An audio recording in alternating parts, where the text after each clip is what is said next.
Well, good evening. My name's Christine Whitlock here in Hamilton, Ontario, Canada on Monday, October the 4th, 2021. And this is a free Zoom meeting for scriptwriters and filmmakers. Welcome.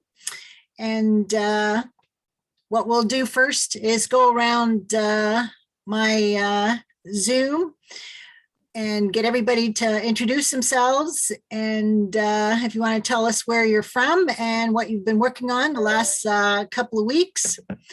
And then we're going to get into the topic tonight about writing with a partner. And then if you have any other questions and or comments or upcoming events, contests, that sort of thing, we'll do that after my little talk. Okay, Doug Nelson, you were in first. Tell us what you've been working on. I win, huh? Yes. Well, no, I'm a producer out in Oregon and a writer. I've been writing for years. And tomorrow I'm shooting producing a video for a local band. They want to do a promo shoot tomorrow. So that's what I'm up to. I'm starting a brand new project this week. So I am looking for another writer. This time I may just partner up with a writer. Oh, great. Julian, you're next. Hi there, folks. Screenwriter, novelist from the Midwest. So I had some good news. My script, Death's Brother, has made the quarterfinals for Stage 32's Search for New Blood contest. They'll announce semifinalists in about 2 weeks. So that was nice to get a little bit of a win there. It was a pretty bad summer for contests, but I started well with the ISA dramas and then it ended well here with Stage 32. So I think that's the last contest I'm in at the moment, I think. So but that was nice, and it boosted up my Coverfly rating to get it up into the top 10%. And got the proof of concept short for that in good fighting shape. I've been working on it with Get It Made X folks, and we've had some good feedback on it. We've got it honed, and I think I thought I was entering the October contest, but I guess that's at the end of October. So, but anyway, I have some chances at coming up to get it made. And so that was nice. That producer meeting I had was, well, I think it's fallen through. I talked to them a little bit and they seemed kind of serious about wanting to do a horror anthology. And I agreed to do a one-page treatment for one of the stories and 2 sample pages. And I said, after that, we got to have something signed. We got to have a contract here. I'm not going to write a free script for you. And I sent the stuff Thursday. He said he'd get back to me on Friday. No word. So I sent a follow-up email this morning, but just so you know, folks, usually in the business, I guess other screenwriters would agree that ghosting is how it's done. So when someone is done working with you, you just never hear from them again. And, you know, you rarely get some kind of a nice explanation. So I just figure it's pretty easy to get a hold of someone in 2021. If you want to talk to them, they're easy to find. So who knows, but time to move on, get back to my specs. So that's me. Good. Marissa. All right. Yeah, so I missed the last few meetings because of other commitments. So since last time, I'm pleased that I have a production company in LA, small company, interested in my feature called Backwards in Heels, which is a LGBTQ ballroom dance feature. So working closely, thank you, with the producer there. She's creating the pitch deck and she messaged me Friday. She thinks she's found some financing. So that's I'm moving along. And my second novel, the sequel to Code Blue, Code Red, comes out in 2 weeks. So I've been doing some promotion for that. And starting to think about writing pilots and sort of gathering my ideas for some series pilots, because that's what I want to work on next. Great. Welcome, Alexis Green. You're new to us. Hi. Yeah, Nikhil recommended this because we both love to write screenplays and writing in general. I'm writing an autobiography and also working on a rom-com.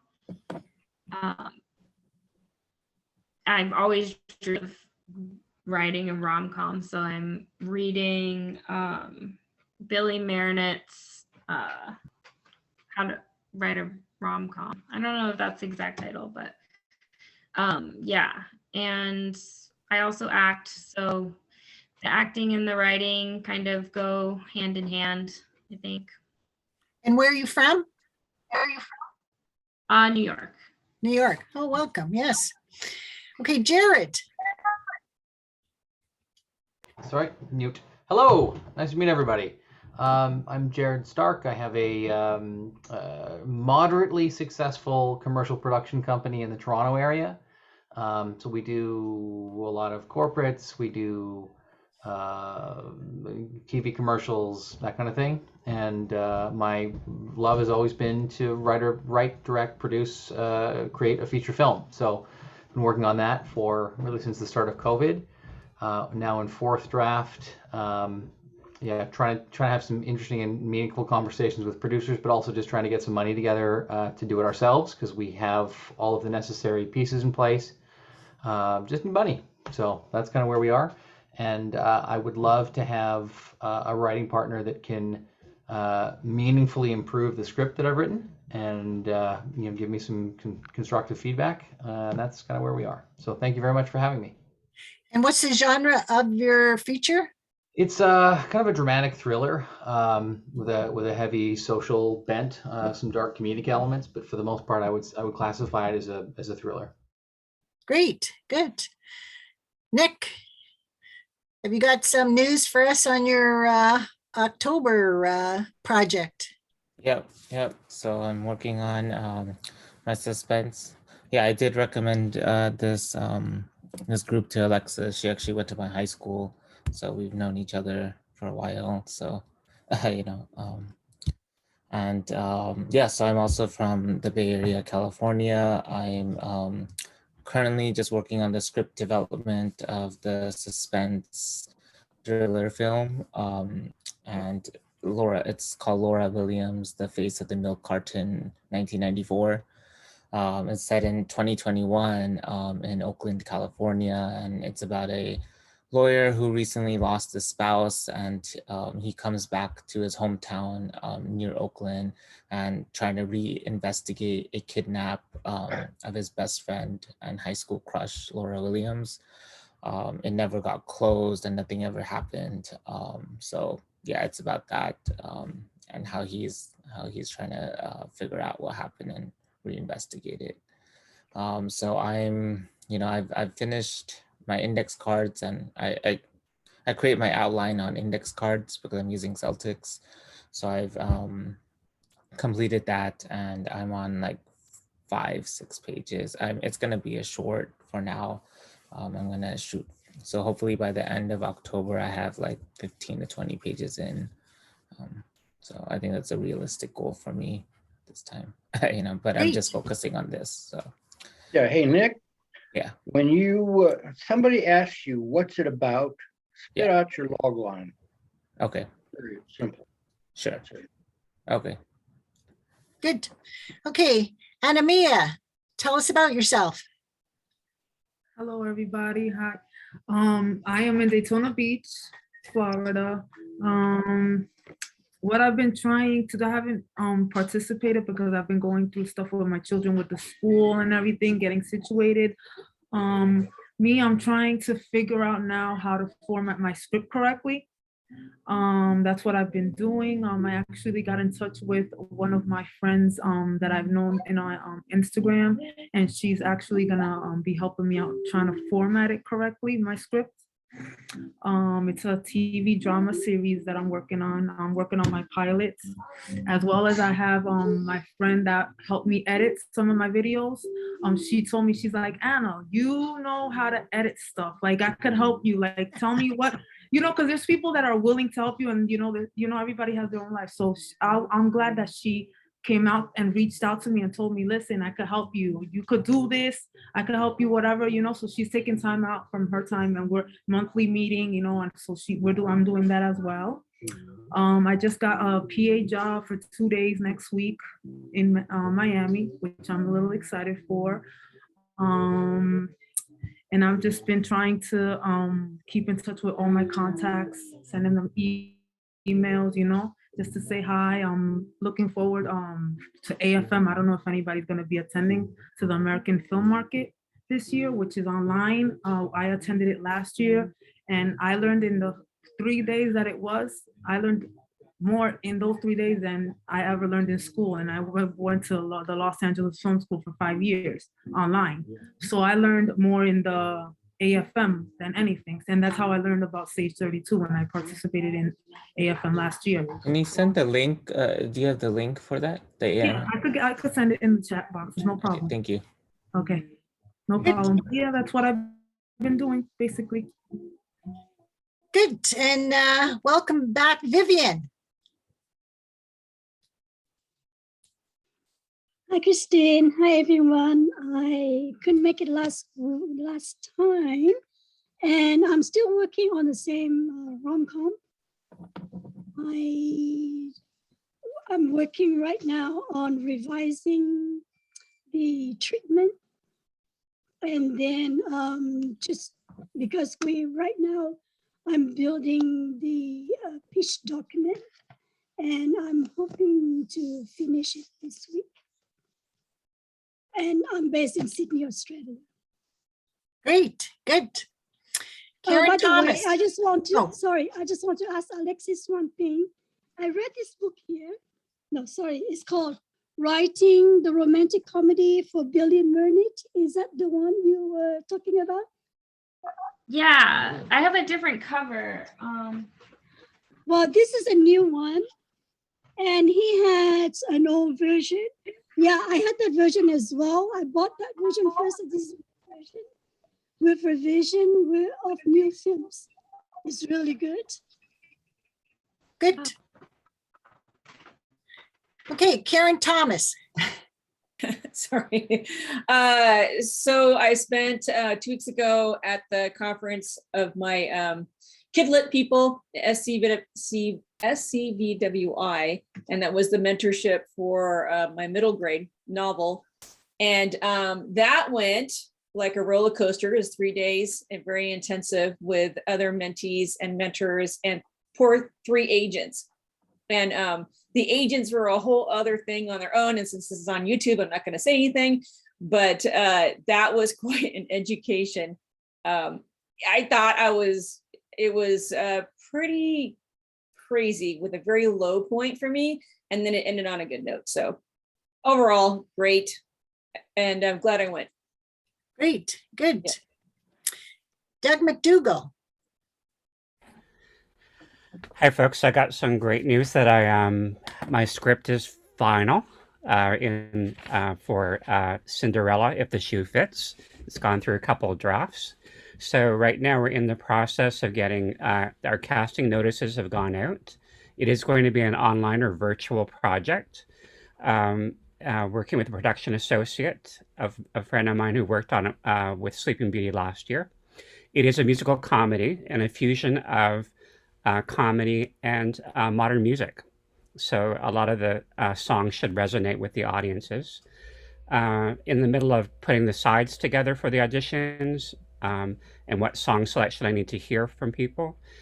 To date, we've got probably about 30 people at least to start, which is great for auditions, just going through them.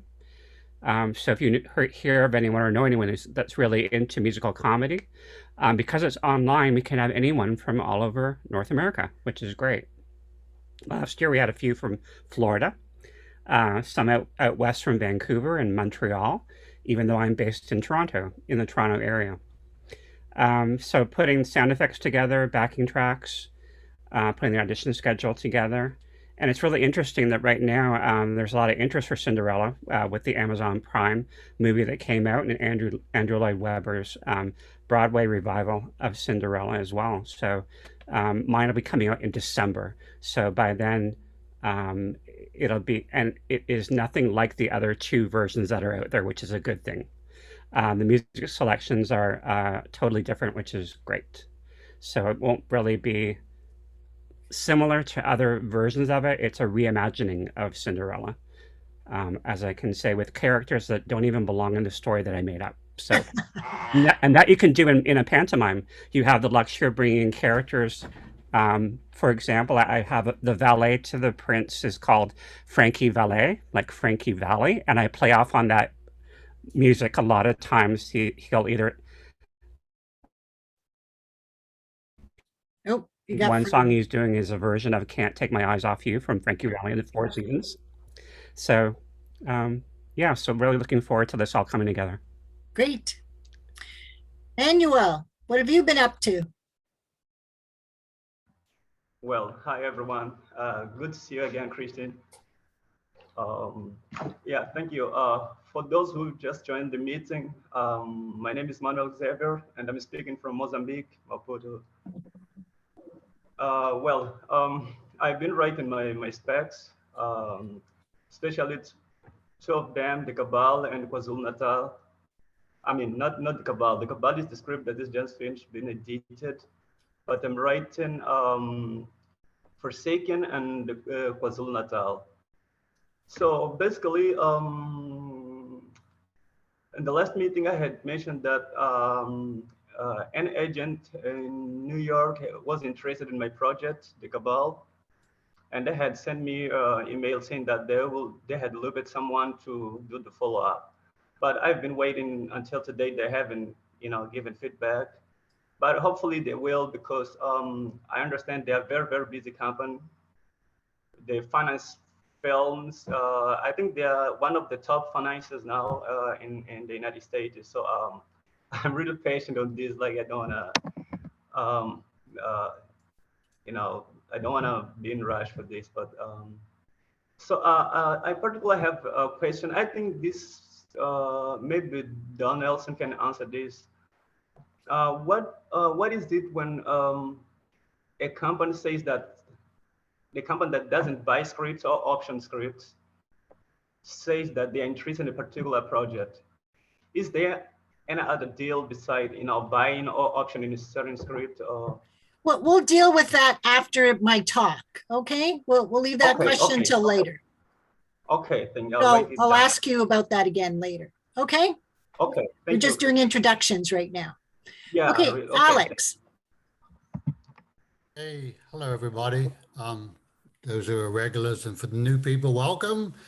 Great name, Alexis. Jared and I share the same barber, so it's all good. Nice to see you guys. Julian, I was saying the new people only, Julian. It's good to see Christine, as I put in the chat, people from around the world and Canadians and Americans. It's all good. Thank you for doing this. For those of you who don't know me, for those of you who know me, sorry, I'm repeating myself. Alex Marino down here in South Florida, producer, Absurd Hero Productions. I'm going to put in the chat, actually, we have a film festival coming up in November for shorts. So if anybody would like to submit, I will put the link in there and the discount code that you can use from me to get 20% off. It goes via Film Freeway. Most of you should know who Film Freeway are and how to use it. So please, that's how you submit to us via Film Freeway. Anamia has a really good short. She didn't talk about her short, so maybe she could share that when it's completed. It's very cool, very powerful. I'm reeling still from last Tuesday. Professor Williams was put on the spot by me in a table read, and she just she blew the roof off the theater. It was amazing. You threw me in the deep end, Alex. I know we did. And you came out shining with more than floaties. It was amazing. So we are still, the talk of the town is still Professor Williams's rendition of Bloody Mary, ex-gangster, but we'll leave it at that. I'm just having some fun with her. In addition to all that, as you know, I'm super busy. So the month of October, on the 9th, I have auditions for my film shoot coming up. I've been trying to master how to use Backstage, and I'm not too good at it, but I'm working my way around that platform. So that's quite an interesting new learning experience because I'm not techie. At the end of the month, we have from our friends of the GTA, we'll be doing Julian's table read of Death's Brother, his full feature script. So those who are interested, kind of keep in touch with either Julian and myself, maybe Julian because I'm swamped, and we'll get the link for that. It's always on a Wednesday, which is the 27th. And then I have my flow shoot. We're doing the script called The Plan, for those of you who've been attending the table reads. And that's the story co-written by myself and Stephen, who I met here, who is a young guy from the GTA. And it's about a father who's struggling to accept his young son coming out as gay. So we're excited for that shoot. It's apparently happening on the 29th, 30th, and 31st, even though I haven't cast it yet. So we'll see. All the work of a producer. Crazy when those dates keep going off the calendar, like, But anyway, welcome everybody. For those of you. Pauline. Good evening, everyone. I'm Pauline Williams from Central Illinois. I'm a professor here, and I believe this will be my last year. And I'm trying to transition into a new career in writing and producing. So I've been talking about this with the group. I worked on a film short this summer, and it's in post-production. And truthfully, I have not had a chance to look at anything because I'm quite overwhelmed on my job right now. But Alex recommended me to get it made X, and I applied and was accepted. And right away, there was a lot to do with that. And so I've been doing a lot. And the main thing that I've been working on is my proof of concept script, which I had no idea how to write. I also have a feature film, and that's what I'm doing a proof of concept for. And so this group has helped me know how to do that. And so I've done the first draft and exchanged it with a peer reviewer. And I've seen his script. And so we've given each other feedback. And that has been most helpful. And Alex invited me to the reading last Tuesday, as he said. And I just immediately loved the community. They were very welcoming, and I felt very comfortable with the group. And I've been communicating back and forth with a lot of them. And so far, it's better than any class that I've ever taken because the people are so knowledgeable, so willing to help you really and to share the scripts and ideas. So thank you, Alex, for that. But I'm going to get you for throwing me into the deep end like that. But after acting, I had so much fun acting. Doug, if you have any non-singing parts, just let me know. I'm interested. So that's all. You did I have amazing. a part for a young girl that's 28 years old. An old lady can play that. Rosie, you're next. Hi, everyone. Yeah, I've just been keeping busy trying to work in film, and I missed the last meeting, unfortunately, but I made it today. So I've just been busy kind of working with productions, and I recently finished working on a web series. And so now it's kind of just back to sort of like applying for other jobs, trying to work in the industry, which will probably happen. I'm just, whenever it does, that's great, but you're kind of just full-time on and spend the weekends trying to recuperate. I think the last time I mentioned was I wanted to work on an MOW thriller. So I've been doing that. I haven't quite finished it. I'm still working out some of the structure and the story. But I hope maybe in 2 weeks' time, because we usually do the meetings like every 2 weeks, right? That will be done then. And yeah, that would be great just to kind of finish that up, and then I can start working on my next project.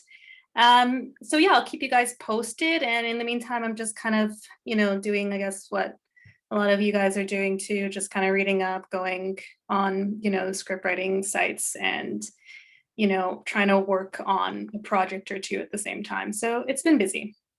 Great.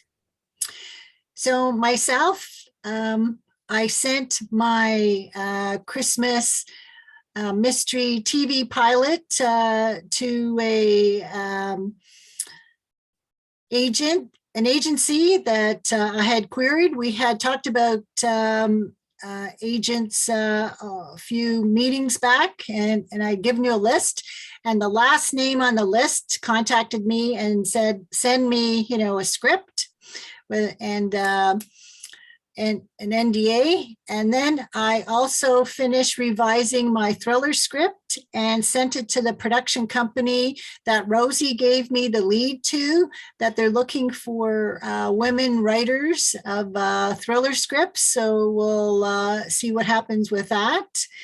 And so now that those two things are off, I'm revising my Christmas romance script, and I'm going back to an action thriller at Niagara Falls. I'm gonna start writing that again.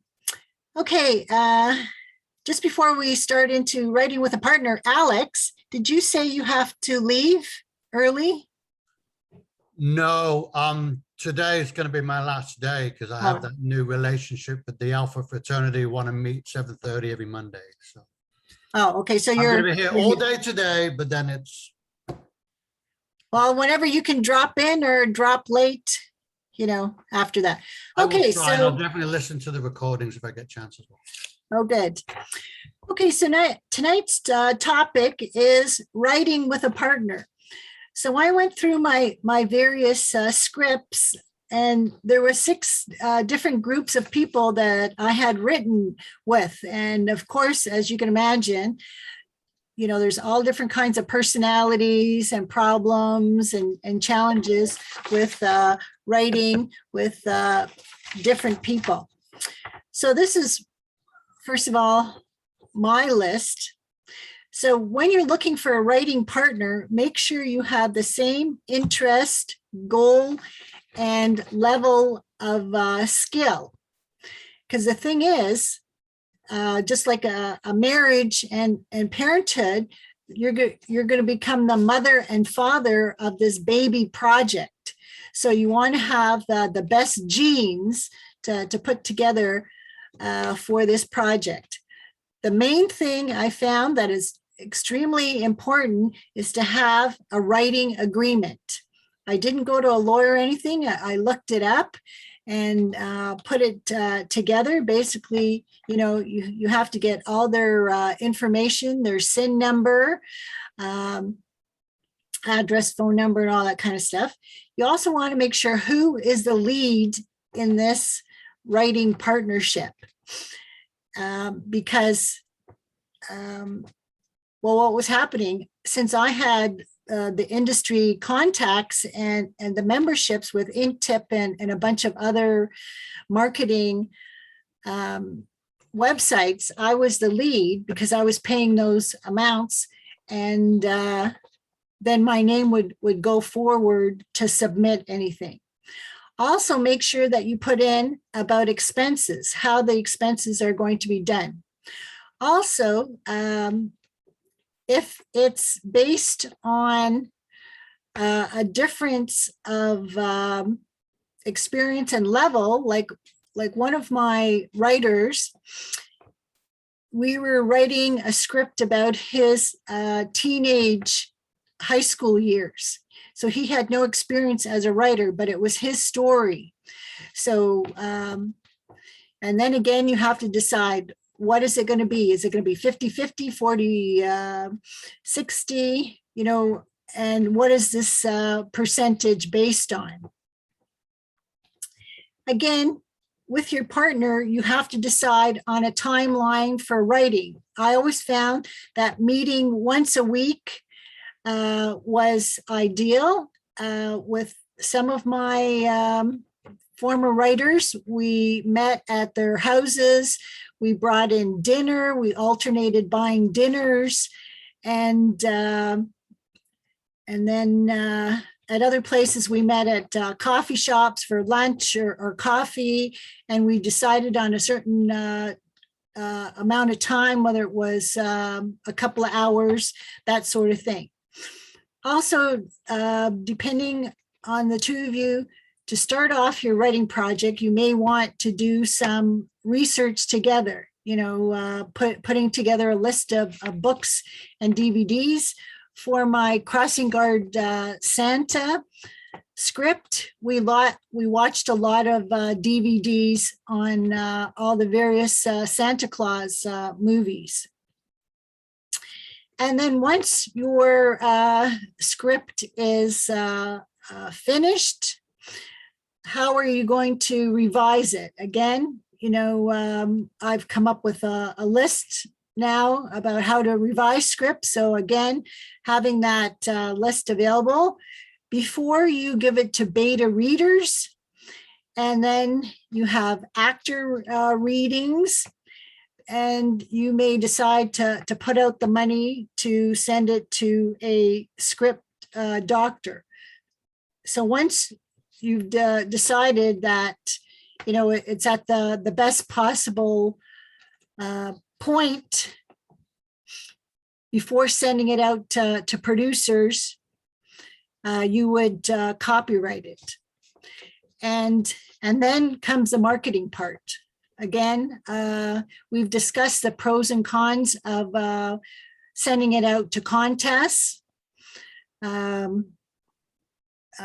finding producers on Inktip and LinkedIn, and going to various databases where you can find producers. And within that writing agreement, you need to write down how you're going to handle disputes, because I know with one, we were at a coffee shop, and the writer wanted to introduce a main character 3/4 into the script, and I said no. And I don't know what happened, but he got violently aggressive and stormed out. and I didn't see him for quite a while, and we didn't end up finishing the script together. I did finish it myself. Now, the other thing is, once you create a script, it is a creative item. It is an asset. And I'm sorry to say that my co-writer who wrote the high school script did pass away a couple of years ago. So if, once that script gets sold, then I would certainly want to give money towards his children, because you don't realize that you have all of these things as creative assets, and they really should be put into your will about what's going to be done with it. Like I have 4 feature films and a bunch of shorts, and my family's not interested in them. Like, what do I do with all my stuff and all my research and all my, film footage and all that kind of stuff? So, I still have to think about that. And the website on Google that you'll be getting the link to, one part came up. What makes a good writing partner? Share the same sensibilities. Have similar work ethics. Complement each other's skills. Listen and be open to each other's ideas, even if you disagree. Share focus and not dominate the process. Set ego aside and collaborate. Commit to staying on track and seeing a project through.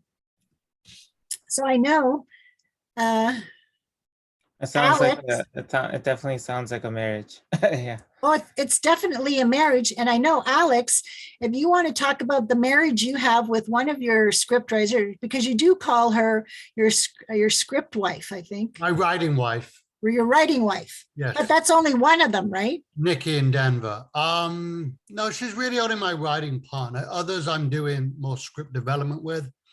So I may have credit as maybe I've credited as an and. I'll put it in the chat so you guys can see what's the difference. So when you kind of make your agreement, there's a difference between, so you just see this, it's just Nikki and Alex, or Nikki, ampersand Alex. Do you guys know what the difference is? Yes. I know Doug would. I'm asking the other writers in the room, the newbies. Who would know?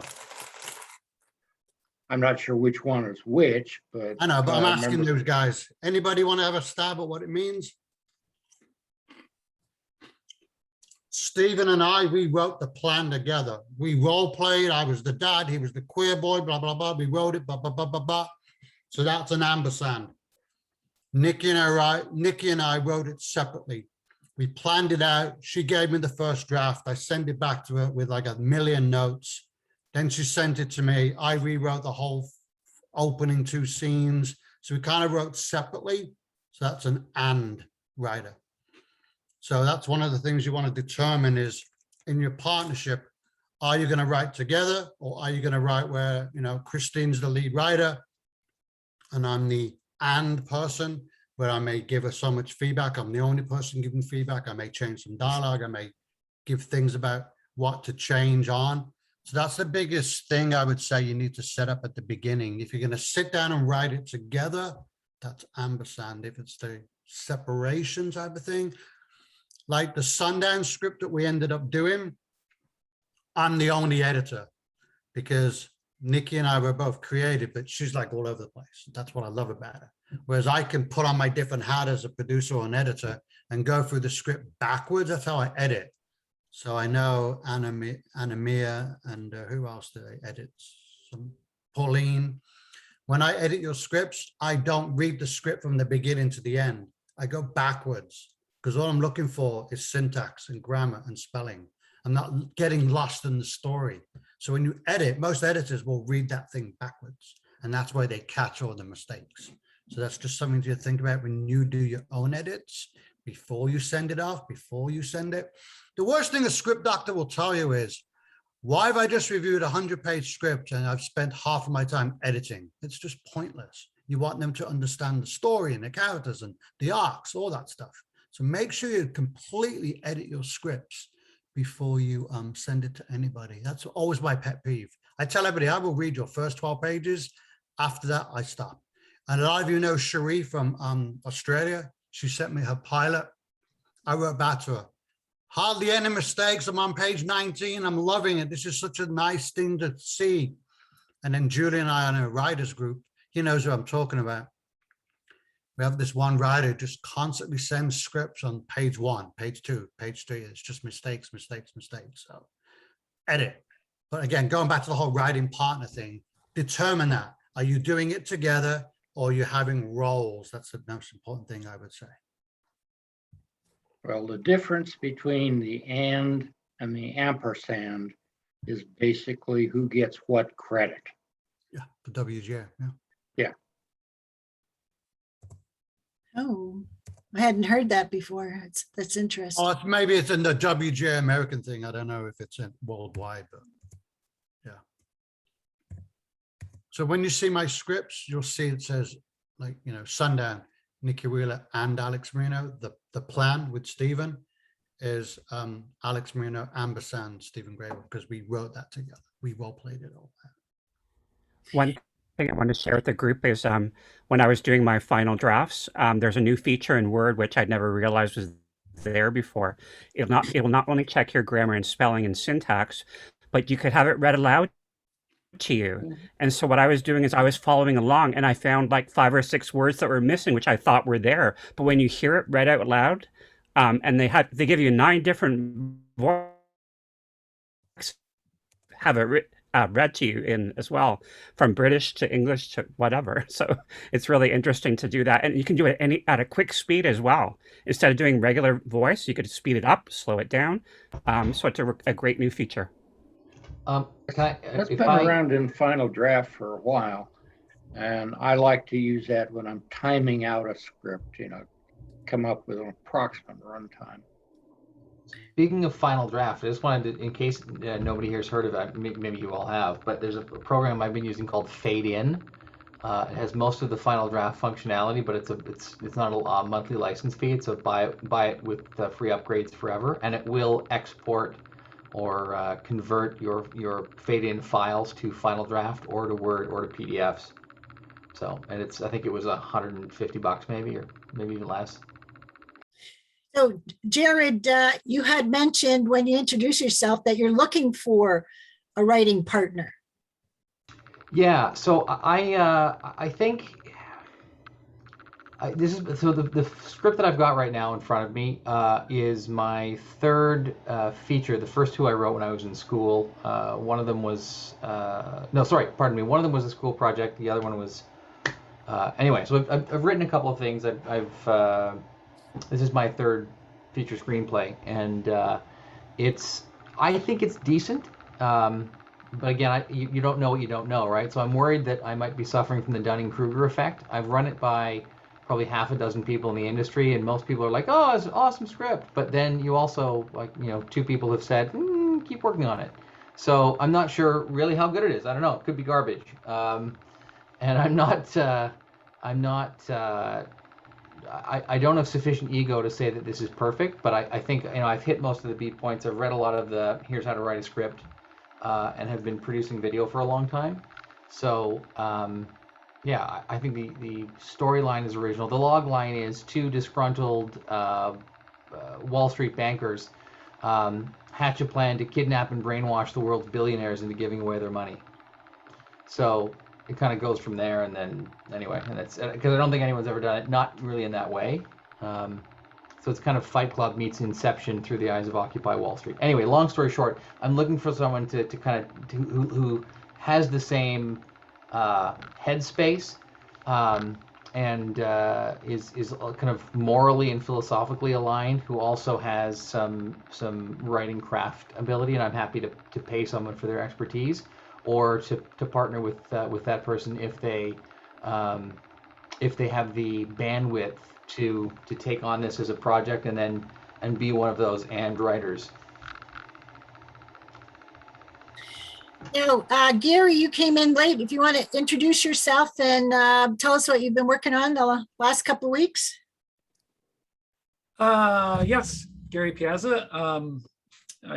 Thanks for having me in the group. It's been a couple of weeks now, or a few sessions, and it's been pretty enjoyable. Actually, this is a good relax time for me. Brain's been on fire. I have a lot of things going on. I just finished a proof of concept about 2 hours ago. And Jillian, you saw it. Yeah, if anybody wants to see it, I'll be happy to post a link, but it's not shareable. It's not something you can share with anybody. You just have to let me know. And so I've been working on that. In fact, moving forward on that, I have an investment opportunity and a producer on board now, and a cinematographer and 2 studios. So this is a Vietnamese refugee story that I wrote many years ago that I promised to the Vietnamese community that I would make someday. So I'm up for a director's spot as well in that production, which I always wanted. That is the dream for me, is not to be a staff writer for a studio, but to make my own stuff. So getting closer. Yeah. Dream come true. And is it a drama? Yeah, a historical drama. Yeah, the great refugee movement from the fall of Saigon after 1975 to about 1996, there was a whole wave of refugees that left Vietnam, and that 21-year period was just like swept under the rug. It wasn't taught schools. It didn't make the mainstream. You have these communities of Vietnamese people that rebuilt their lives, and it just, when you go pick your clothes up at the cleaners, or you talk to a doctor who's Vietnamese and they have this backstory, it's just amazing to me how they left everything behind. Many of them perished along the way. 400,000 people died along the way.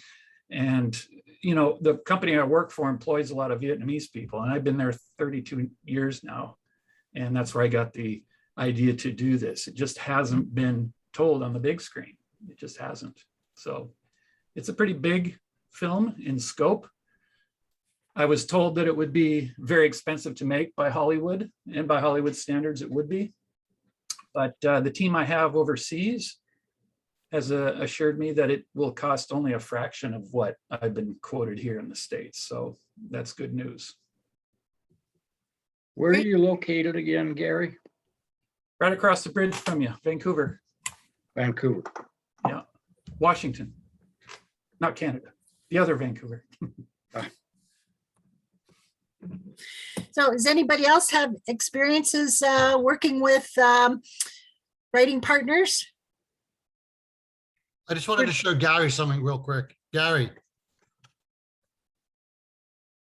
There's your movie right there, mate. That's my baby's mom and her little sister escaping Vietnam on a boat. No way. Yeah. My You're daughter's married? Vietnamese. You're My married daughter's to? Vietnamese. No, You're- no, my oh. baby's mom. Oh. Yeah. Interesting. I know.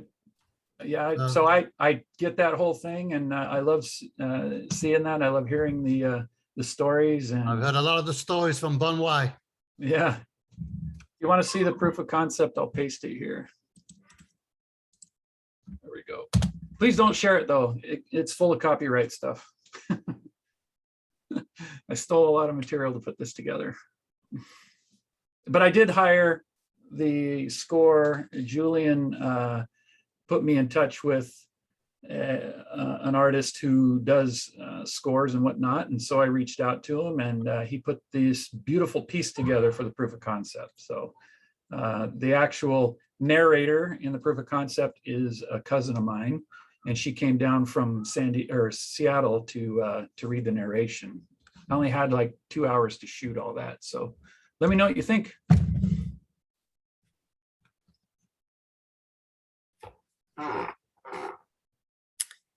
Okay, if there isn't any other comments about writing with a partner, then we'll go back to Manuel's question. What was your question again, Manuel? You have to unmute yourself. We still can't, oh, Okay, can you hear me okay. now? Yes, we can hear you now. Yeah, okay. Basically, my question was this: just in case a company says that they're interested in my project, but they don't option or buy scripts, is there something else that they can do with this project, or maybe we only have these options, you know, like buying or optioning? Are you participating in the production? Are you looking to receive payment after the fact, if there is any? No, not actually, not yet. But I've just sent email to some companies about this project that I have, and then I had feedback from one saying that okay, we're interested in this project, but we don't buy or option scripts. So my question was regarding this. If they don't buy it or they don't option it, they want it for free. Okay. So that will be okay. Manuel, is your question as what are all the routes to produce something? Is that the question? I'm trying to understand the question. Yeah, Alex. Basically, I received a feedback from a particular company. Okay. In LA, saying that okay, we would like to proceed with your project, but we don't options or buy scripts. So that is the question that I said, okay, maybe I'm gonna ask people in this meeting, okay, whether there's something else they can do with this. The only other thing you can do is Doug alluded to is you make a legal document, a memorandum of understanding or a contract where you don't receive compensation until the minute it hits the screen, and then you get a big percentage on the back end, or you get credit above the line. That's the only thing I can think of, like on top of my head. Okay, thank you. Can I ask a question around that? So is there a different name for it? Like Doug, you were sort of saying like I mean, they could option your script or buy it, but if you're working with them as like, okay, they like it, but then they're going to have you do more screenwriting while it's being made. So you're still involved in the production. Is that something other? Is there another name for that? Yeah, we call them staff writers. I've been one lots of times. So, you know, you're involved, you show up, you and your muse show up at 8:30 in the morning and have some stale coffee and you sit in a room with other writers and you write the story. It's not your story. And, you know, you go home later on to dinner and you get drunk and disorderly and come back the next morning and do it again. But that's a staff writer. You're paid by the hour, you're paid, you know, a salary. They're not buying your story or your script. Okay. Gotcha. Marissa, you have a pilot or a feature? Well, the one that's with the production company now is a feature. Okay, do you have legal paperwork with them, an MOU, a contract, an option? Okay, so you have to have something that binds you guys together. Yeah, you At ain't the got very nothing least, to an do. MOU.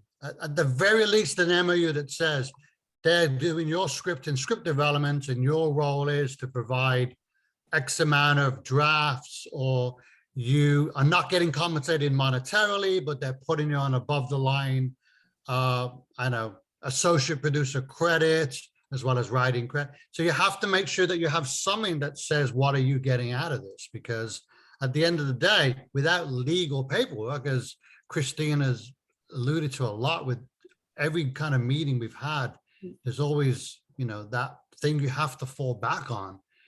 There's no such thing as trust in this community, really, basically. So you have to have something in agreement with this production company. Maybe it's great that they're involving you. You go to weekly meetings. Absurd Hero Productions, I'm a producer. I meet with my writer every week. Yeah. Whether it's just to check in with them, what they're doing, what's going on. I need to see your next 10 pages. But before we go there, we have a memorandum of understanding that's signed by everybody. It talks about who gets what percentage when the project's sold. It talks about the roles of everybody, who has creative tiebreaker between producer and writer, which is always the director. But you have to have those legal documents before you start a relationship, because as Julian just alluded to, you know, you get ghosted like that quickly. But if your script is registered with like WGA, it's still your script, no? But again, that means nothing. Doesn't mean that much, right? People got money to just take your idea. I don't know.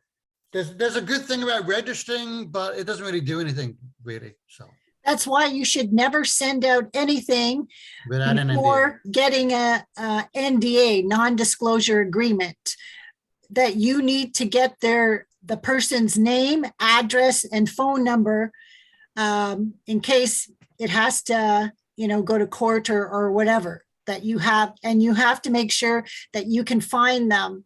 Like I had someone I met on LinkedIn, and they wanted to take a bunch of my scripts, and she basically lied to me that she was a producer, and I looked her up on IMDb and the company, and I says, what are your credits? And she gave me this guy's name as an executive producer, and he hadn't made anything since 2017. And I said, well, what is he working on now? Like, you know, like all these people who hadn't done anything for over 5 years, you know, like I think they were just trying to gather scripts to make themselves into a new company, and we're lying, you know. And I says, you know, absolutely not.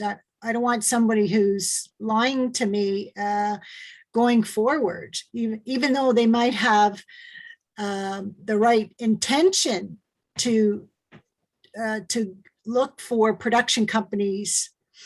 It wasn't you know, the right way for me to be dealt with. So Marissa, you sent them a script and now you guys are communicating about it and rewrites and things?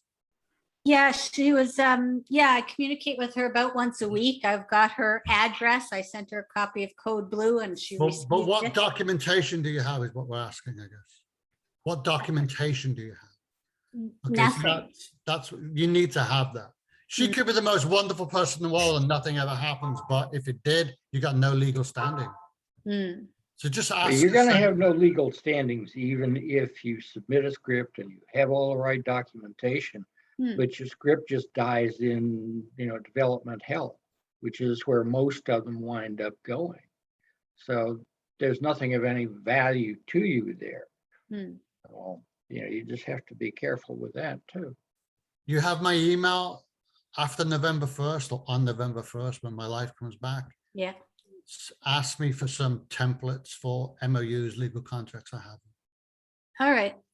But I would just literally just say to her, I've been doing all these writing courses and I would feel better if we have at least this signed, Yeah.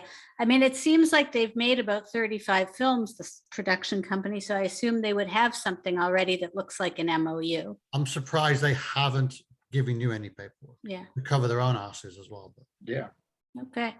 That's surprising. Thank you. Actually, they're in a case like that, they're more at risk than you are. Yep. That's why NDAs are sent to producers to cover our asses. Oh. Yeah. It's not the writer. It's the other end. That's why you send an NDA. Okay. Mario Van Peebles. Okay. He has my script. He signed an NDA. He knows the business. No one's going to take offense by saying, could you sign an NDA for me? No one will. It's just how it's supposed to be done. Gotcha. Actually, as a producer, I would come back to you and ask for the same thing. Okay, so basically, I would just as Marisa said, I would just send out the synopsis, and beside the synopsis, if they want the script, I would suggest them that we should sign NDA. Yes. Yeah, don't send any more than the log line and synopsis without an NDA. Okay, thank you.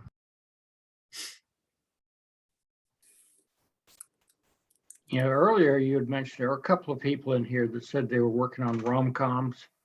And I have a 28-year-old Hollywood actress who wants to get into doing rom-coms. She's looking for a short script. So, anything of interest out there.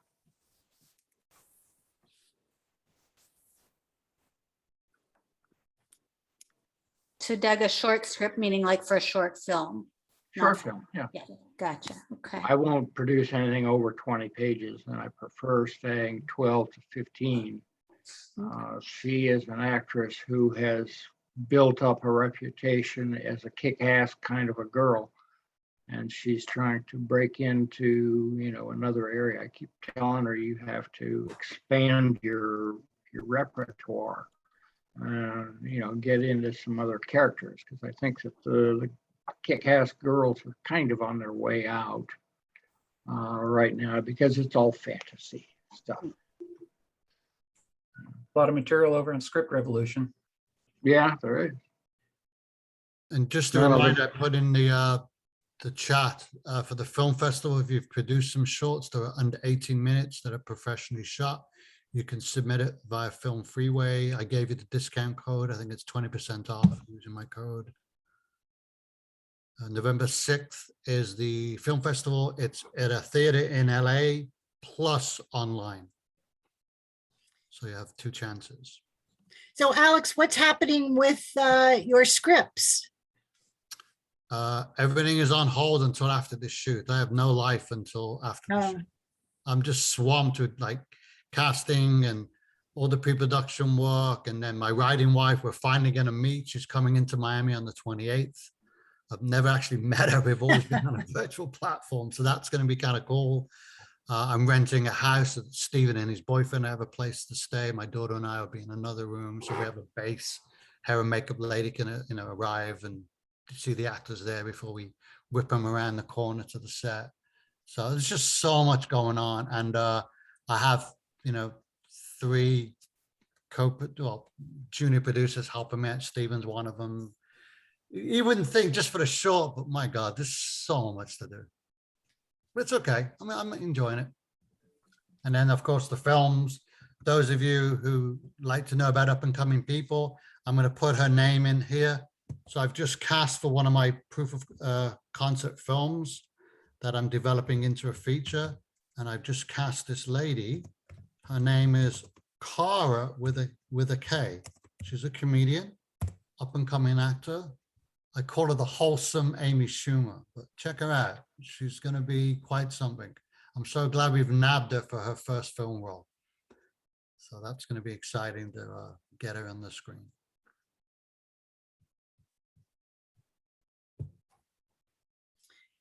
So Vivian, you're going to be up on Monday, November 1st for your talk on your documentary. Yes, I am. Sorry that I couldn't make it this time, just because, you know, the Things personal happen. situation. But I've talked to the director, Nick, about this, and he's really, really excited. So we're gonna have a conference call tomorrow to go over what I can cover and what I should cover, for the documentary. So it's pretty exciting. No, great. And then mid-November, we'll be hearing from Pat about her experiences that she went to the convention, the script convention, and LA. Is she there now?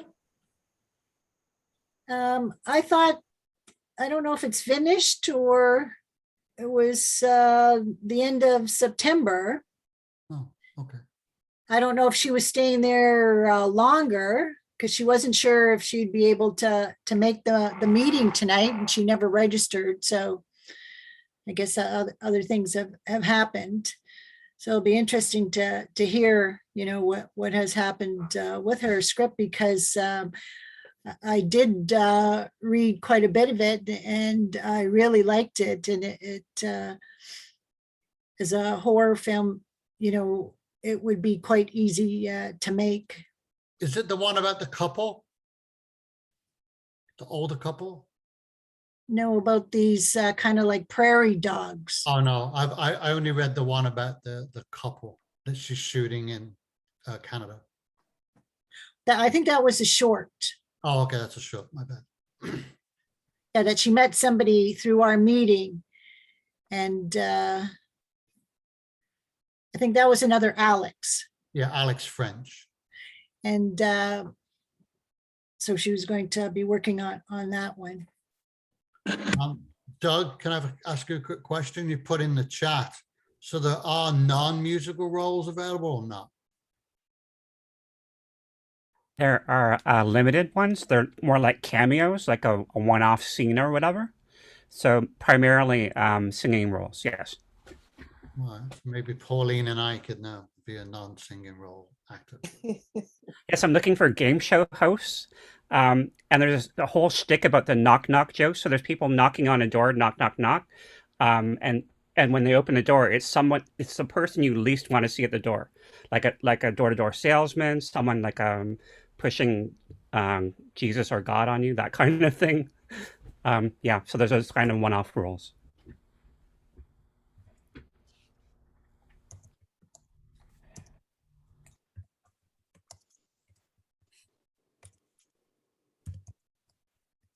People are quiet tonight. More to share? I guess I'll ask a general question. I mean, I'm not expecting any great answers, but maybe somebody will have some ideas that I don't. So as I mentioned off the top, my writing plan sort of for this year was to work on developing a few series pilots. And I have the outlines for the two series and the pilots that I want to do. They're actually both based off of novels that I've written, one published and one not. But my question is this. So I came across something called NSI Canada, National Screen Institute Canada, and they have a pilot series incubator, but you have to apply as a writer-producer team. And I know a lot of writers, but I don't know any producers. I'm having a hard time finding a producer. What's the series on? Sorry? What is the series about? So one series. Hold on. Yep.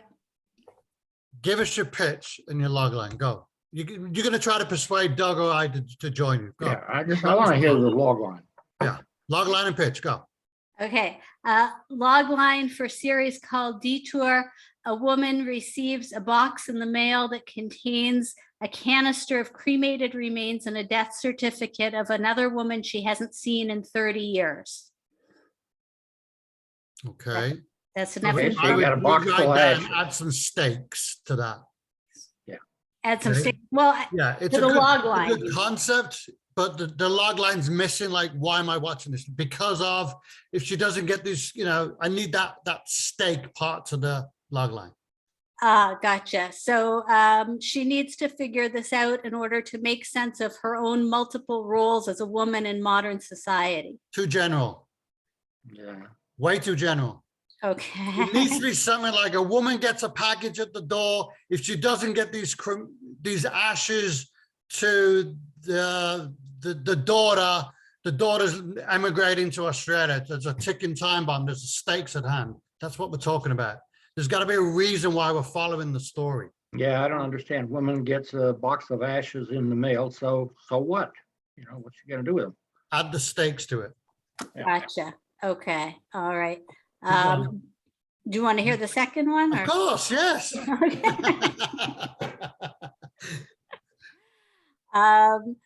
Teenage girl in the future world of climate change who needs to figure out who killed her father while she's saving the world from a climate disaster.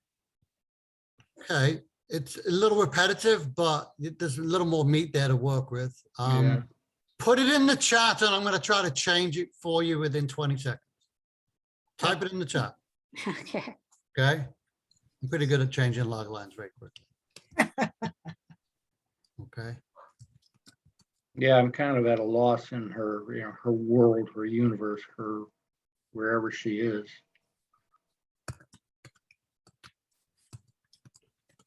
Good job, Marissa. You didn't freeze. You didn't say, what can I do with the next meeting? You took the opportunity. Good job. That's what it's about. You never know. You could be walking through something and you bump into some really famous producer. You're like, oh, and like, hey, what's up with you? Oh, I'm so exhausted. I just finished writing a script. Tell me about it. On the spot, you gotta tell them. That's what happens in AFM. That's what happens in AFM. So that's why it's good to participate there. You meet a lot of people here. All right. Let me I really copy it, let me appreciate it. change it. I'm going to copy and change a few. And again, no. these are just examples. Don't go with my idea. I'm just going to add something, Right. Well, I love it. You're taking me the step beyond, okay, I've met a producer. How do I convince them to do it? I'm still like, how do I meet a producer? But I got to be ready. You're absolutely right. So. You already met a couple of them right here. True. But what you're producing or what you're talking about here is what I refer to as your elevator pitch. In other words, you and a producer step into an elevator and you mention your story to him, and he's going to ask you, well, what's it about? And you spit out your log line. He's going to get off to the next floor. He's going to ride to the top of the building with you. I mean, that's it. If you hang on to him, fine. Years ago, I remember watching 2020, the old show 2020. They showcased Shane Black back in the early 90s after he had written Lethal Weapon and became the most highest paid screenwriter in Hollywood. I think he made like $2 million off of Lethal Weapon. But he says you got to be good with your pitch, you got to be faster with your pitch, and it has to be horse none. That was his pitch about pitches. So I'll never forget that. Horse none. And for that incubator, I guess it has to be a Canadian producer. It does, yes. And there is a society or organization of production companies in Canada. So you can look that up. Okay. Go on Stage 32 and look in there as well. There's a lot of resources in there for that looking for producers and whatnot, and you can actually mine that site for a lot of good information. So true, yeah. And again, checked LinkedIn for Canadian producers. Yeah. But then again, see what they've produced on IMDb and, if it's the correct genre. Right. And they also have to be, a woman or racialized or not live in a big city, or like there's all these other things, right? Like they're not trying to promote straight white men. So,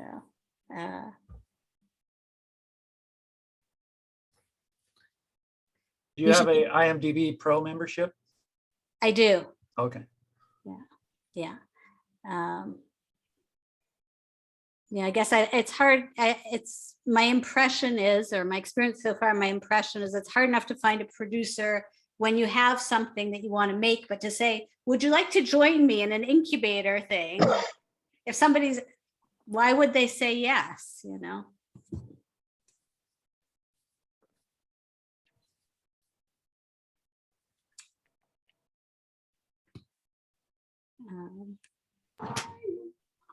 That's why meeting people on LinkedIn and starting a relationship with them and following them and, finding out what they're working on and commenting on what they're working on. I see. Yeah. I watched your movie that you just did, blah, blah, blah, or a few years ago. And I'm really interested in it, and I have something in the same vein that you might be interested in. So you need to research their work. I guess I kind of assume, like, for an incubator thing where they're saying you're going to have spread over a year, 4 weeks, where each week you're going to be doing 30 hours of online work in the incubator and then the work in between. To me, I'm like, a real producer wouldn't have time to do that. I don't know. Am I wrong? Like, why would a real producer? Some of us old-time producers, we ain't doing nothing else anyway. Hi, Marissa, you ready? Yeah, I'm ready. Okay, and again, this is just to give you an idea of the difference between yours and mine, okay? Yeah. On a dying planet Earth, a teenage girl must take on the corrupt government after they kill her father in order to save the destruction of the planet. So we know what happened, but it's kind of like the inciting incident of the death. We know who the antagonist is, we know who the protagonist is, and we've got a sense of, like, the stakes. Sounds like a comedy to me, yeah. I don't know. Just saying. I only had a few minutes to do that. So that just gives you just want to focus it. We want to know the main things. Who's the antagonist? Who's the protagonist? What are the stakes? What kind of happened? That's all. You want to read a good planet destructing comedy, read Poppycock. You've heard of that one, Alex? I'm not going to comment. I only found one thing funny in the whole script. It's a great concept. I'm sure it's going to be picked up one day. There'll be T-shirts and on the cereal boxes. And every time I look at it, I'll be like, I'm glad Julian didn't listen to me. We all have opinions, right? No one's right, no one's wrong. It's just an opinion. That's what it is. Between us all, we've got like 40 amazing scripts, but you got to get into the right hand at the right time. And that's so rare to find, I'm afraid.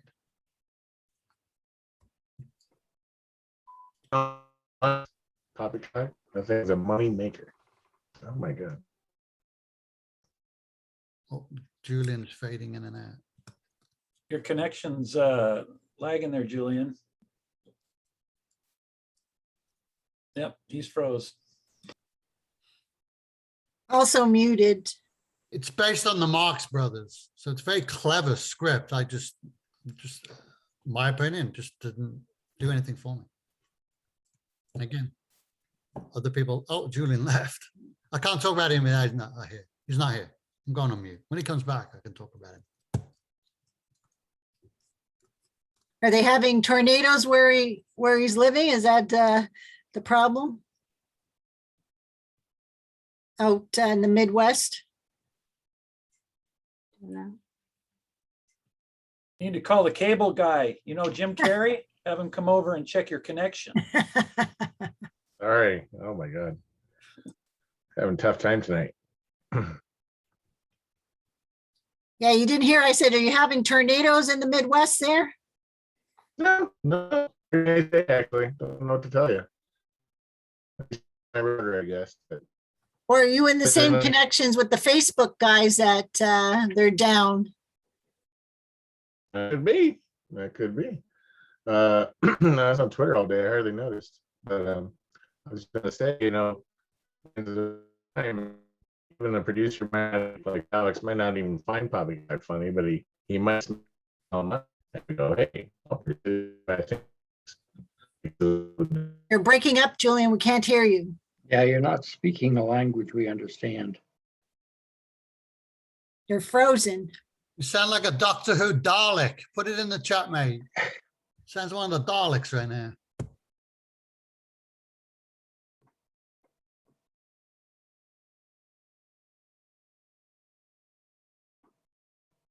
Technology is here to stay, that's for sure.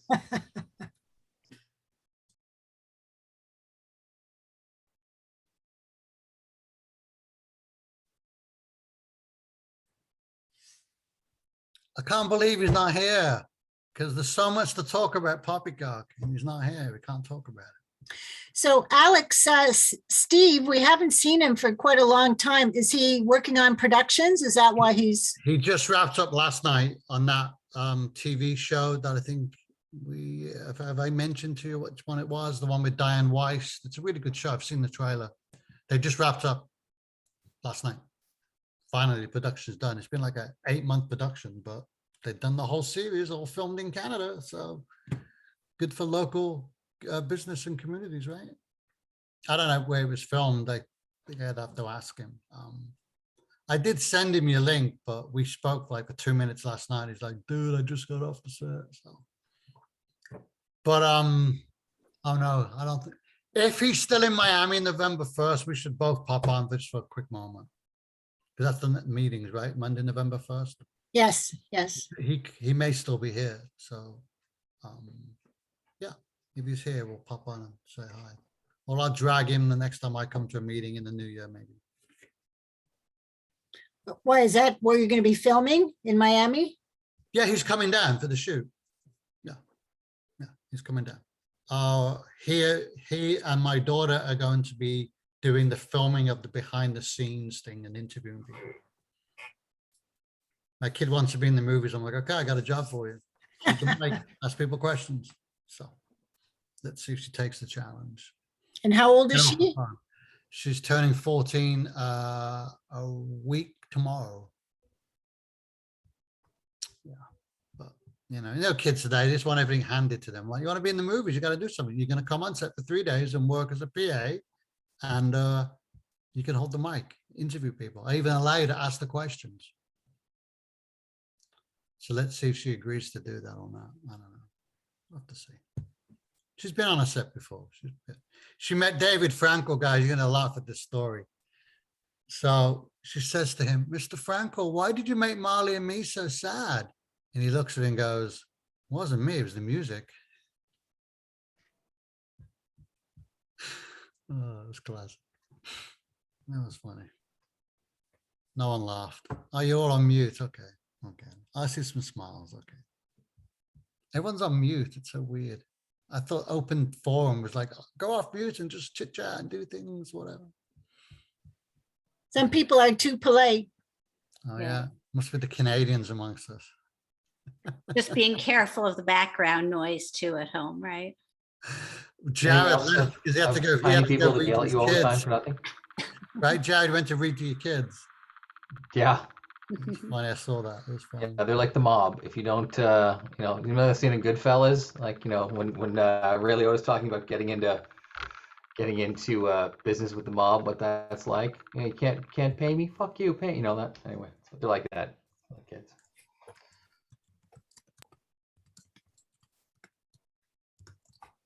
So, Pauline, I think a while back you were asked about a job position in church-related community. What happened about that? Well, I ended up not taking the position because of the workload that I have right now. because at that time I was averaging about 3 hours per night of to sleep. And I thought, well, how am I going to add this and how will I sleep? So since then I've cut back on some things because you just can't keep going on a schedule like that. So I didn't take it for now. And I told them when I would be available. And when does your teaching finish? Well, In the I'm going spring? to, right, I'll retire in May of next year, but I'll have a month off from mid-December to mid-January. And so they'll be doing a lot of work on it during that time. So I let them know that I would be available then and then again in May. Once you retire in May, you're going to be very busy. That's what I retirement is know. all about. I look forward to it because this isn't work for me, you know, doing the Yeah. writing and producing. I love it. So. Pauline, I retire January 1st, so on the same page as you are, switching careers. Yeah. Oh, yes. Well, congratulations. It's almost here. Yeah, yeah. That's great. Wait, switching careers, is that retirement?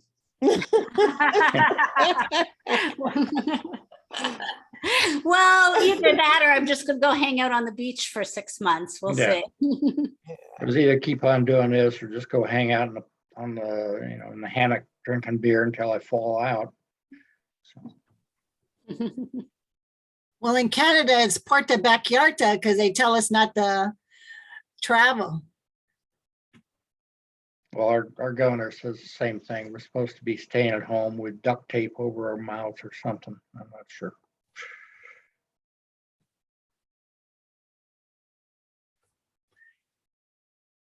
I have to wait at least another month before I can even go into the pool because my knee scar is still has to heal better.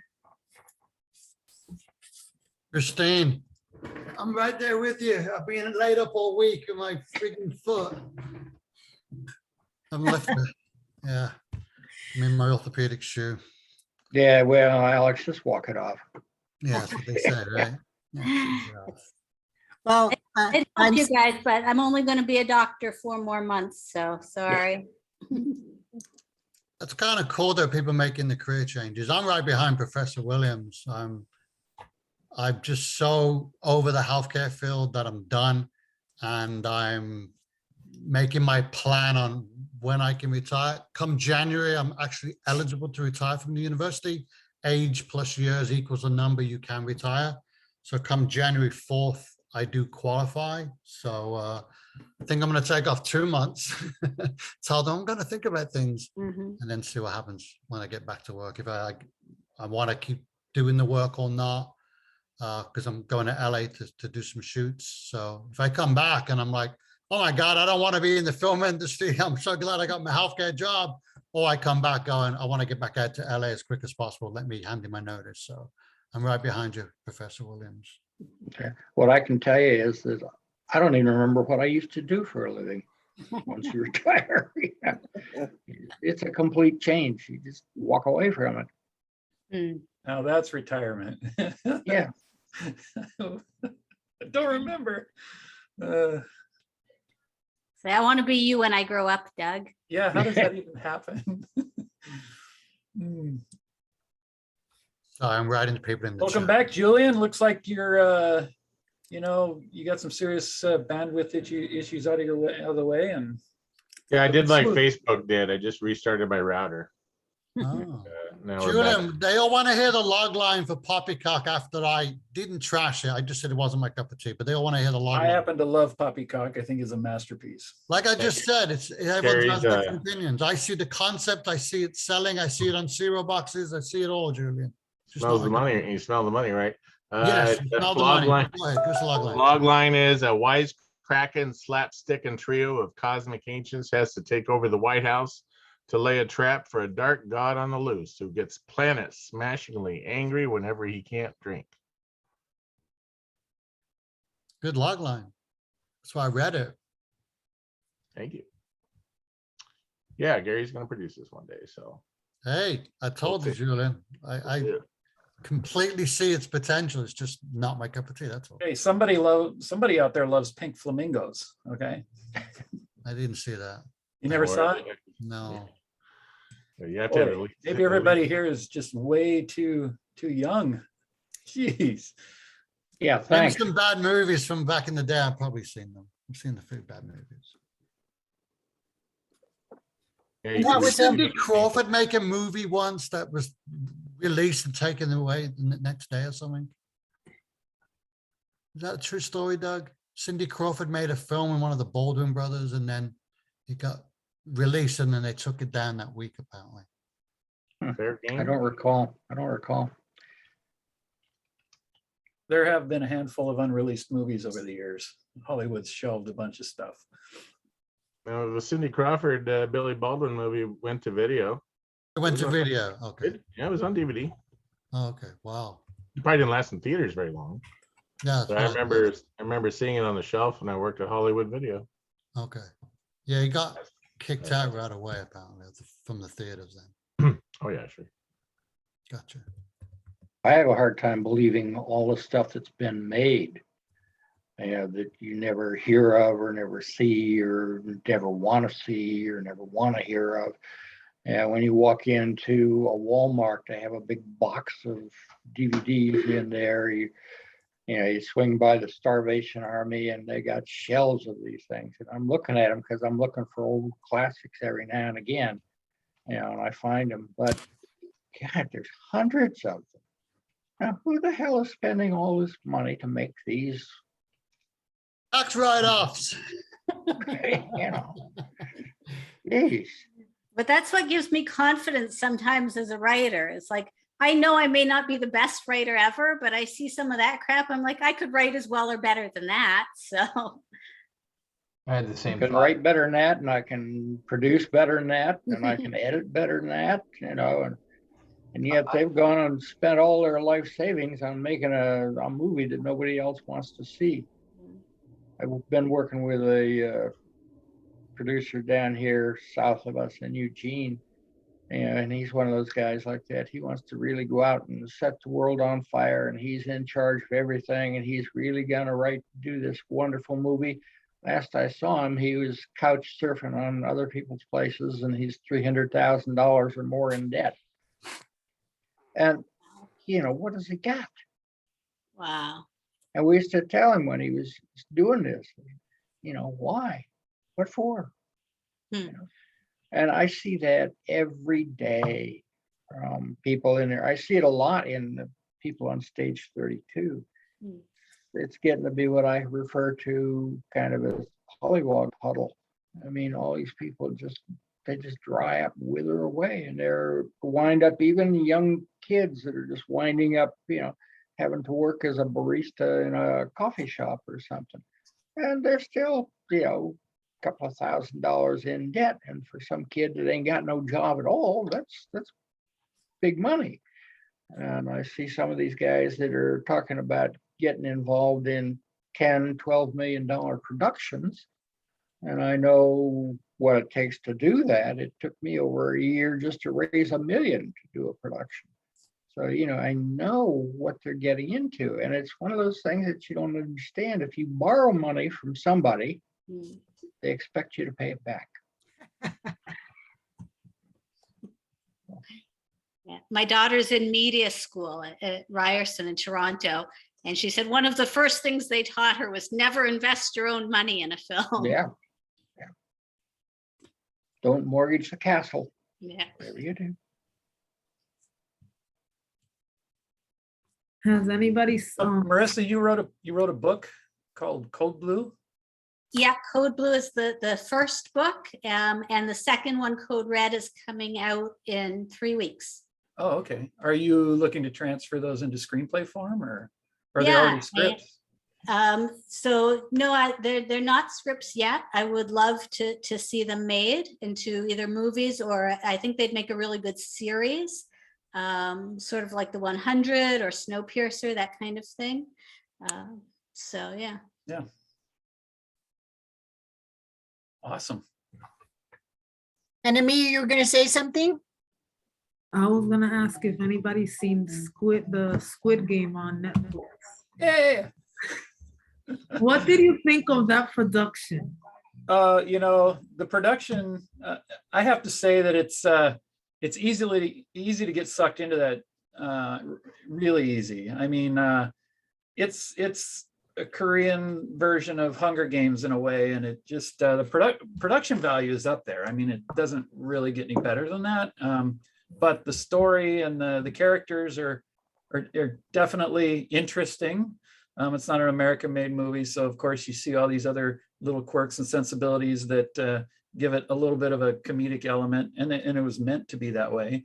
But it's morbid, and you can't take your eyes off it at times. You just want to see what's going to happen to these people. And I went away from it asking myself a lot of questions. Why would I even do this, no matter how bad life is? And for those of you who haven't watched Squid Games, it's I don't want to spoil it. You just got to watch it. You go away asking yourself, why would anybody do this, period? You know, unless you were just so destitute, down and out, nothing else matters. I don't care if I die, that's it, it's over type of situation, you know. But it is entertaining. I thought it was entertaining. I do illustration, and I follow a lot of people on Instagram who do illustration, and they do a lot of squid, which is interesting. It's so popular right now. It's the thing right now. Yeah. And there will be an American version of this really soon. I felt like I was watching like Saw, but in a like Chinese version kind of way. But I was reading about it, and it was the production. They were saying that it took them 32 years to make the different scenarios and the different games. And I was just like, what? That's funny because the games are very basic, based on childhood games. Yeah. Right? You even have tug of war as one of the games. Yeah. So that's surprising it took them that long to develop that. Yeah. Yeah, it's definitely an interesting series. Yes, definitely. I hope they don't remake it over here. I really don't. There's been a lot of translations that just didn't work out. One of my favorite movies is called Old Boy. Korean cinema is right up there at the top of the list as far as quality these days. Harken back to when Hong Kong had ruled cinema in Asia. Now it's Korea, South Korea. Old Boy is an awesome movie. It's easily top 5 for me. But Spike Lee remade it a few years ago with Josh Brolin and destroyed it. And it was a flop. So some movies are not meant to be remade over here.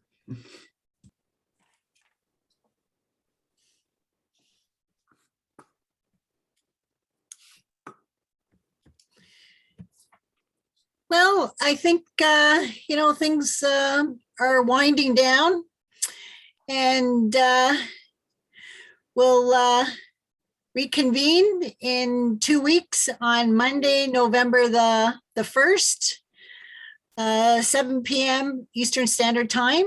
And like I said, Vivian Lee will be giving us a little talk on how she made her documentary on the nurses.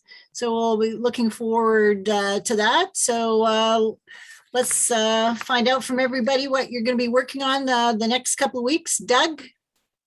I'm just Doug Nelson? I'm just shooting some promo videos for some bands. And we'll put them up on YouTube. Yep, so you'll let us know when that becomes available. Great. Yeah. Julian?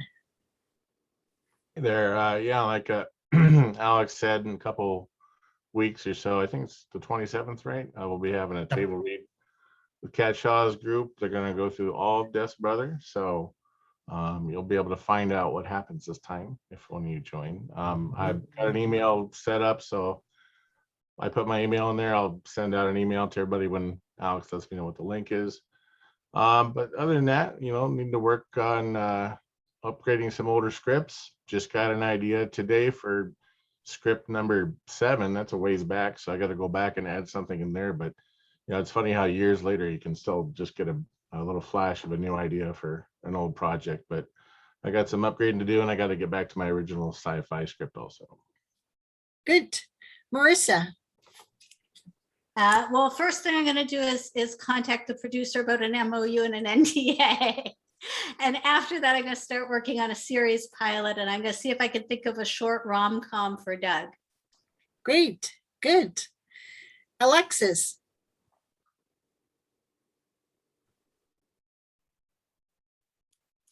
Yeah, I started working on a rom-com called Pandemic Boyfriend, based off of a relationship. You kind of faded out. We lost you, Alexis. You got to repeat what you said. We lost you. We'll put it in the chat, Alexis. We can't hear you. Yeah, put it in the chat. I run my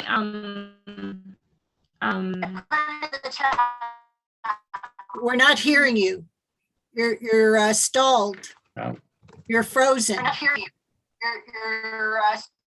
You're frozen, Alexis. Okay. Put it in the chat. Okay, great. Good. Nick. Nick still with us? Hi, everybody. Yeah, I'm here. Yeah. Until the next few weeks, I'm gonna continue working on the script development of this suspense short film, The Face of the Milk Carton, Laura Milliams, 1994. I'm gonna work on my outline, just continue working on that, and continue writing the pages. So hopefully hitting around like 15 to 20 pages. That's my goal. And then while writing, make some edits, read some more scripts that have similar genres. And maybe once I complete the first maybe 6 to 8 pages, send it out to somebody for just some feedback while I'm working on it. And then also work on the log line and other script development things that are needed. Great, good. So you said November 1st is the next one? No. The next one is Monday, October the 18th. Okay, cool. No, November 1st is when Vivian's doing her documentary. Okay. The 18th, that's when Pat Subler will be talking about her experiences with her script at the convention that she went to in LA. Okay.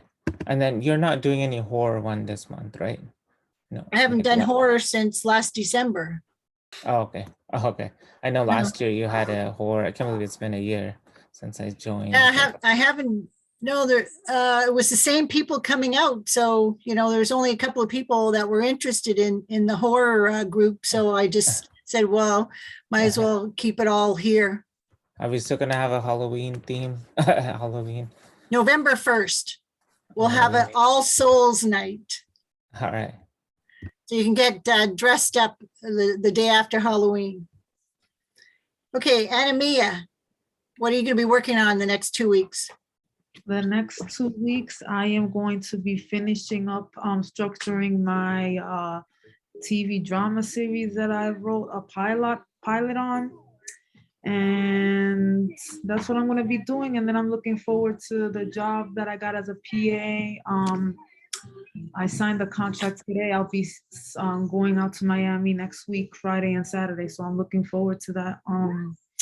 The director that actually called me works for Sony Pictures. So I'm looking forward to networking, Yeah, you'll tell us your experiences. Yes. The next time. We'll be getting relationships, Yes.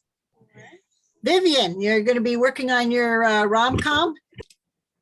Yeah, I will continue working on my rom-com. And this week I start a short course on dialogue writing. So I'm looking forward to it. And I will start doing some outline for the presentation. Great, good. For my good. DACA presentation. For November 1st. Yes. Karen Thomas. Okay, so I'm putting it in my ending on my novel. I'm rewriting it. And then, but I've got my log line for my pilot and I'm reworking the beats. So I'm revising them. And what genre is that? It's horror thriller. Great, good. We hear the log line? You're gonna do it now? I'm just messing with you. You wouldn't put in the chat if you'd like, but you know. Sure. Okay, Doug McDougall. It's probably too long still, so go ahead. Sorry. So just establishing the audition schedule with the casting process. Also working on sourcing out sound effects, backing tracks for the music. And while I'm doing all of that, I just might as well help out my group in Boston called Play Zoomers with their sound design and music for a series of 4 upcoming short plays based on the theater. So that's coming up at October 23rd and 22nd. Oh, great. So Manuel, you're going to be contacting those people about an NDA. Yeah, basically I will do that. I'll keep sending synopses, but just in case I have feedbacks, I will, as you suggested, I will ask to sign the NDA. Yes. And basically, I'll be writing because this is what I love to do. And it's fun. I think it's good to play this game of posting log lines, maybe in the next meeting. I think it's gonna be fun because this is gonna help us, develop our log line as well. So thank you for joining us, Christian, see you next time. In 2 weeks, yes. So Alex, you're going to be busy. Yeah, so Karen, it's just way too long. It's too long. Yeah. Concentrate on the main pieces. I love that it's a foster person coming out of foster care system. My flow kids are actually that group of kids. Okay. They're in the independent living program, aging out of foster care. So that's really caught my attention. It's a hard road. Yeah, I really feel for that. Yeah. I definitely want to put that in there. I would just completely strip it down and concentrate on who it's about, what's the stakes is the main thing you want. Okay. Yeah. Thank you. I appreciate it. After November 1st, you can send that to me and in 20 seconds, I'll change it to. So I have no life until after November 1st. So guys, I'm always helpful, but don't bug me until after November 1st. I just don't have any. I want to have it trimmed down. I'm literally holding a meeting on my phone, another meeting on my computer here. My phone keeps ringing, so I'm apologizing for that. So I don't mean to be rude, but why does Alex keep going dark on my screen? It's because, sorry. Anyway, in the chat, I'm putting my Instagram for the Future Leaders of the World project. I really can't believe not all of you are following me right now. It's just, I take personal offense that not every one of you is following us. It's an educational film project, for God's sake. In the chat, I've also put Absurdia Productions link. I know there were some things on Stage 32 recently, like, who are these people? Are they a scam artist? No, they're not. Just do the due diligence on everything you do in your world, but you can check us out. We are very legit. We have a lot of legit people behind us, so I don't need to drop any names. Just do your research. That's what I always say about that. Yeah, Alex, that did look interesting, I have to admit. Oh yeah, like I said, the people who started the chat, I understand what they're talking about, but check it out before you start posting around the world. It's just weird. But anyway, people, I guess, are allowed their opinions on that. I do like how you describe me, Doug. This guy's so upbeat about everything, which is true. I really try to be. I try to see the bottle half full, Yeah. But anyway, so lastly, good luck with all your writing and good luck with all your projects. Fingers crossed that mine goes really well. I'm psyched to have a great director Can't tell you how important it is to have that person. I've got an amazing executive producer, as you all know.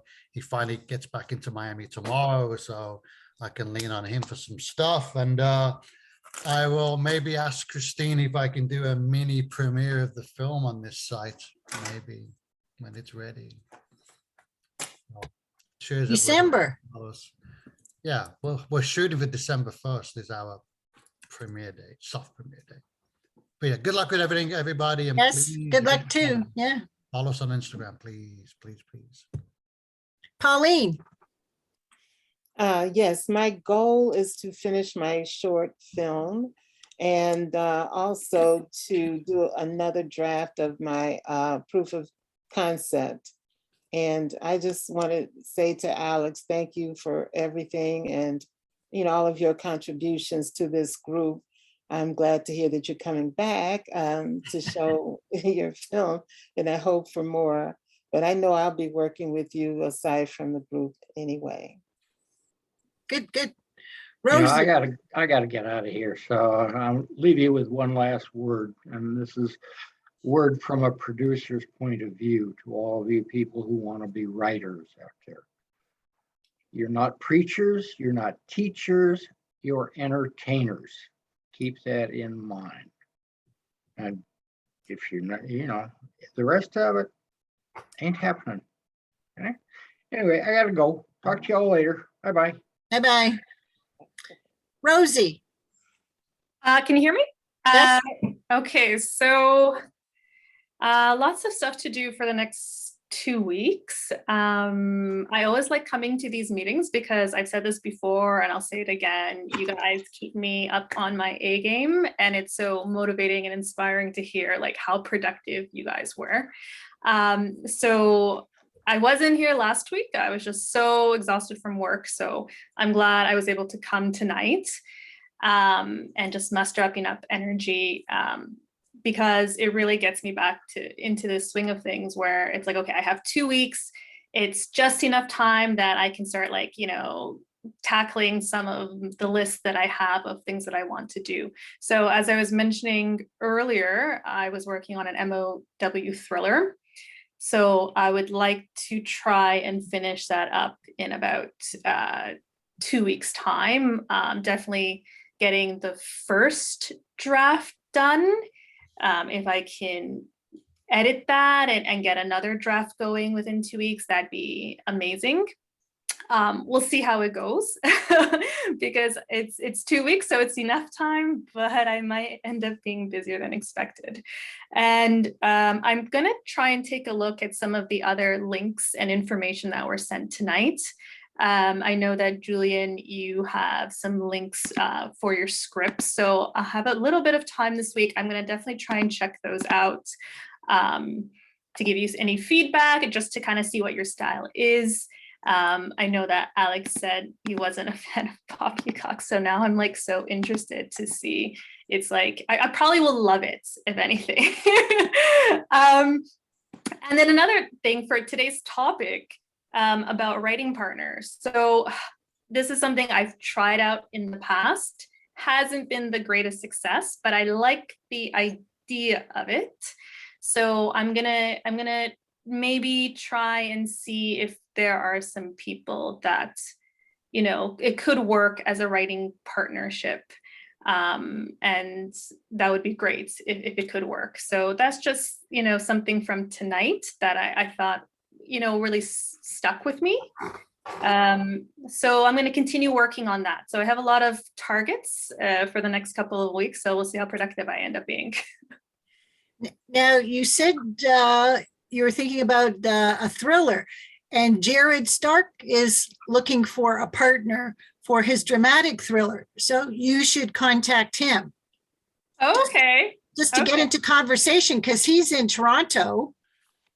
Oh, okay, right. He was talking about this thriller was like kind of like Wall Street meets Inception.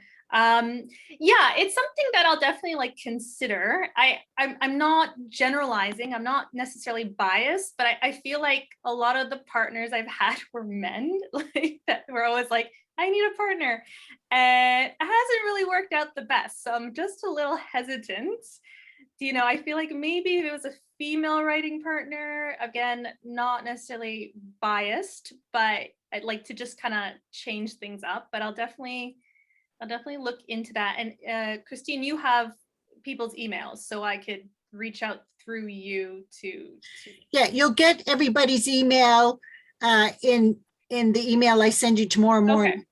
Yes, Okay. so you'll see his name there, and if you somehow lose it, you know, you can always contact me again. Yeah, okay, that Yeah. sounds good. Yeah, so that's good. That's good, Christine. Yeah, maybe I'll reach out, you know, like No, maybe just to have a conversation, you know. Yeah, that sounds good. Good. Gary, you're going to be busy with your project. Yes, yeah, there's a lot to do. So I'm gonna go ride my dirt bike. Go relax, go up in the mountains, get away, kind of put the brain to rest for a little bit. But no, when I come back, it's literally discussing these investment opportunities with my contacts, building a budget and a cast list for the Asian portion of the story. And then I have two other projects that are being worked on at the same time. One of them is a horror story that's going to be filmed at the end of this year or beginning of next. So I'm working on that as well. And yeah, it's just a lot to do. So the next couple of months are going to be try to take some time off and just relax and reset and recharge, because you know, I have a regular job as well, and it gets in the way both ways. Writing gets in the way of the regular job, and the regular job gets in the way of the writing and filmmaking process. So what is your day job? I work for a medical device company in San Diego. We make stainless steel tubing for cardiac, neurovascular applications, catheters, that kind of stuff. What do you do there? I'm the West Coast sales rep and key account manager for the company, and I handle all of our reps worldwide. So Yeah, I'm in marketing at Intel, so but I do this on the side. So yeah. Yeah, I mean, it's you know, your job gives you the opportunity to do the things you love, right? You put a lot of hard work into both, and hopefully you can prosper on both ends. And I've been fortunate enough to have that be a big part of my life, where my employer was very open and or very accommodating, understood my side gig, and just very supportive, and I couldn't be more thankful, you know. Good. So myself, I'm going to be revising my Christmas Toy Maker romantic comedy, and looking again to finish my Baptism Falls action thriller at Niagara Falls script, and my Alien football climax script keeps bugging my mind, saying, you know, I have to start writing stuff in it. So I don't like that little, you know, I need some time in your head and in your fingers to type out on this script. So now that I'm feeling better and not sleeping as much, so I can spend more time with my writing.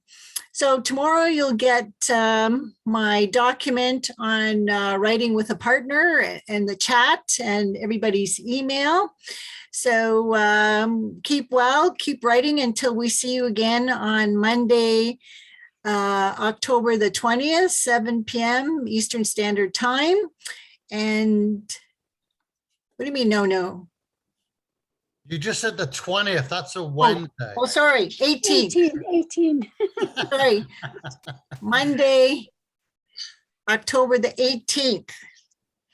And I'll contact Pat tomorrow to make sure she's going to be doing a presentation on that date. Otherwise, we'll have to look at something else. Okay, until we see each other again, be well and keep writing.